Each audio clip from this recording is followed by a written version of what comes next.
வணக்கம். உங்களை வேதியியல் தமிழிற்கு வரவேற்கிறேன். இந்த கெமிஸ்ட்ரி 24x7 நெடுந்தொடரில் நம்ம முந்தைய போட்டித் தேர்வு நாட்களை ஒன்றா பார்த்துக்கிட்டே வர்றோம். அந்த அடிப்படையில் நம்ம இன்னைக்கு ஒரு கேள்வியை பற்றி பார்க்க போகிறோம். அதற்கு முன்னதாக நம்ம சேனலுக்கு யாரும் சப்ஸ்கிரைப் பண்ணாமல் இருந்தீங்கன்னா சப்ஸ்கிரைப் பண்ணுங்க. வாங்க இன்னைக்கு என்ன கேள்வின்னு சொல்லி பார்க்கலாம். இந்த கேள்வி வந்து சிஎஸ்ஐஆர் 2012ஆம் ஆண்டு கேட்கப்பட்ட கேள்வி. இந்த கேள்வியின்படி டியூட்ரேட்டட் ஃபினைல் அசிட்லீன் வந்து டியூட்ரேட்டட் கேட்டிகால் போரேன் கூட வினைபுரியுது. அதனைத் தொடர்ந்து ஹைட்ராலிசிஸ் நடக்கும் பொழுது நமக்கு ஒரு இன்டர்மீடியேட் ஏ வந்து கிடைக்குது. இந்த இன்டர்மீடியேட் ஏ வந்து அதற்கு அடுத்தபடியில் இந்த ஆர்கோனோ ஹாலைடு கூட பெல்லாடியம் அசிட்டேட், ட்ரைஃபெனைல் பாஸ்பேன் மற்றும் ட்ரையத்லமீன் கூட வினைபுரியும் பொழுது நமக்கு ப்ராடக்ட் பி வந்து கிடைக்குது. கீழே 4 விடைகள் கொடுத்துருக்காங்க. வாங்க எது சரியான விடைன்னு சொல்லி நம்ம பார்க்கலாம். முதல் படியில் டியூட்ரேட்டட் ஃபினைல் அசிட்லின் வந்து டியூட்ரேட்டட் கேட்டிகால் கூட ஹைட்ரோபோரேசன் வினைக்கு வந்து உட்படுது. இந்த வினை வந்து சின் அடிசன் வந்து ஃபாலோ பண்ணும். அதன்படி பார்த்தோம் அப்படின்னா இங்கே இருக்கக்கூடிய டியூட்ரியமும் இங்கே இருக்கக்கூடிய போரான் பகுதியும் அல்கைனோட ஒரே ஃபேஸில் தான் வந்து சேரும். இன்னும் பார்த்தோம் அப்படின்னா இந்த வினை வந்து ரீஜியோ செலக்டிவிட்டியை வந்து ஃபாலோ பண்ணும். அதாவது ஆன்டிமார்கோனிகாஃப் விதிப்படி டியூட்ரியம் வந்து இந்த கார்பன்லையும் இங்கே இருக்கக்கூடிய போரான் தொடர்ந்து இருக்கக்கூடிய பகுதிகள் வந்து டெர்மினல் கார்பன்லையும் போய் சேரும். இதனோட அடிப்படையில் நமக்கு இந்த இன்டர்மீடியேட் வந்து கிடைக்கும். இது வந்து ஒரு போரேனேட் எஸ்டர். இந்த போரேனேட் எஸ்டர் அதற்கு அடுத்ததாக நம்ம ஆசிட் ஹைட்ராலிசிஸ் பண்ணுறோம். ஆசிட் ஹைட்ராலிசிஸ் பண்ணும் பொழுது போரேனேட் எஸ்டர் வந்து நமக்கு போரோனிக் ஆசிட்டாகவும் கேட்டிகாலாகவும் நமக்கு கிடைக்கும். ஸோ இங்கே இருக்கக்கூடிய போரோனிக் ஆசிட் தான் நம்மளுடைய இன்டர்மீடியேட் ஏ. ஸோ இந்த இன்டர்மீடியேட் ஏ அதற்கு அடுத்த படியில் நமக்கு இங்கே இருக்கக்கூடிய ஆர்கனோ ஹாலைடு கூட இந்த பெல்லாடியம் கண்டிஷனில் வினைபுரியுது. ஸோ இந்த வினையோட கண்டிஷன் என்னன்னு பார்த்தீங்க அப்படின்னா சுசுகி கிராஸ் கப்ளிங் வினையோட கண்டிஷன். சுசுகி கிராஸ் கப்ளிங் வினையை பற்றி நம்ம சேனலில் ஏற்கனவே வந்து விரிவாக பார்த்துருக்கோம். அதோட பேசிக்ஸ் மற்றும் கேட்டலிட்டிக் சைக்கிள் மற்றும் நிறைய சால்வ்டு ப்ராப்ளத்தை நம்ம ஏற்கனவே பார்த்துருக்கோம். யாரும் பார்க்கல அப்படின்னா டிஸ்கிரிப்ஷனில் லிங்க் இருக்குது, பாருங்கள்.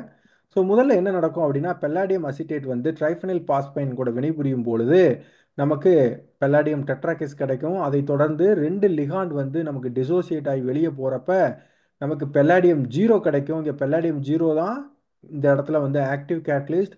பெல்லாடியம் 0 உருவான பிறகு இங்கே இருக்கக்கூடிய ஆர்கனோ அயோடைடு கூட உங்களுக்கு ஆக்சிடேட்டிவ் அடிஷன் வந்து நடக்குது.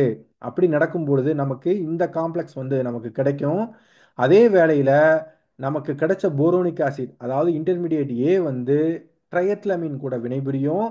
அப்படி வினைபுரியும் பொழுது நமக்கு இந்த மாதிரி ஒரு ஸ்பீசிஸ் வந்து கிடைக்கும். ஸோ இங்கே வந்து நம்ம தெரிஞ்சுக்க வேண்டியது என்ன அப்படின்னா சுசுகி ரியாக்ஷனுக்கு கண்டிப்பான முறையில் ஒரு எக்ஸ்டர்னல் பேஸ் வந்து நமக்கு தேவைப்படும். ஏன் அப்படின்னா இங்கே இருக்கக்கூடிய போரோனிக் ஆசிட் வந்து டிரான்ஸ்மெட்டலைசனில் நேரடியாக வந்து ஈடுபட முடியாது. அப்போ நமக்கு பேஸ் வந்து தேவைப்படும். பேஸ் வந்து இப்போ போரான் கூட கோஆர்டினேட் பண்ணும் பொழுது நமக்கு இந்த ஸ்பீசிஸ் வந்து டிரான்ஸ்மெட்டலைசன் நடக்கிறதுக்கு ரெடியாக இருக்குது. ஸோ இப்போ இங்கே இருக்கக்கூடிய பெல்லாடியம் காம்ப்ளெக்ஸும் இந்த ஸ்பீசிஸும் சேர்ந்து டிரான்ஸ்மெட்டலைசனில் ஈடுபடும் பொழுது நமக்கு இந்த இன்டர்மீடியேட் வந்து நமக்கு கிடைக்கும். இதைத் தொடர்ந்து நமக்கு இந்த மாதிரி ஒரு பை ப்ராடக்ட்டும் நமக்கு கிடைக்கும். அதன் பிறகு உங்களுக்கு இந்த காம்ப்ளெக்ஸ் வந்து ரிடக்டிவ் எலிமினேஷன் வந்து நடக்கும். அப்போ உங்களுக்கு பெல்லாடியம் 0 கேட்டலிஸ்ட் வந்து ரீஜெனரேட் ஆயிரும்.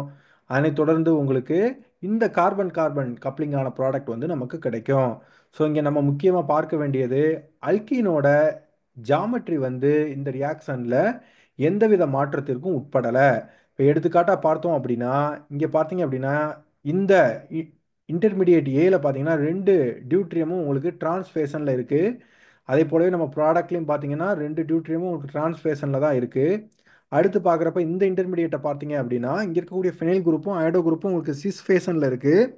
ஸோ இங்கே பார்த்தீங்க அப்படின்னா ப்ராடக்ட் பியில் ஃபினைலும் நமக்கு வந்து ஆடான இந்த குரூப்பும் வந்து பார்த்தீங்க அப்படின்னா சிஸ் ஃபேஷனில் இருக்குது. அப்போ இங்கே எந்தவித மாற்றத்திற்கும் உட்படலை. அதாவது அல்கின் ஜாமெட்ரி எந்தவித மாற்றத்திற்கும் உட்படலை. சரி, நம்ம கேள்விக்கு போகலாம். ஸோ இது வரைக்கும் நம்ம விவாதிச்ச ஒரு அடிப்படையில் பார்க்குறப்ப கீழே கொடுத்துருக்கக்கூடிய விடைகளை மிகவும் சரியான விடை வந்து ஆப்ஷன் 1 தான். உங்களுக்கு இந்த விரிவுரை பிடிச்சிருந்துச்சுன்னா லைக் பண்ணுங்கள், ஷேர் பண்ணுங்கள், கமெண்ட் பண்ணுங்கள். இது போன்ற கேள்விகள் அடிக்கடி வரணும் அப்படின்னா வேதியியல் தமிழுக்கு சப்ஸ்கிரைப் பண்ணுங்கள். மீண்டும் இன்னொரு கேள்வியில் சந்திக்கும் வரை நன்றி நண்பர்களே.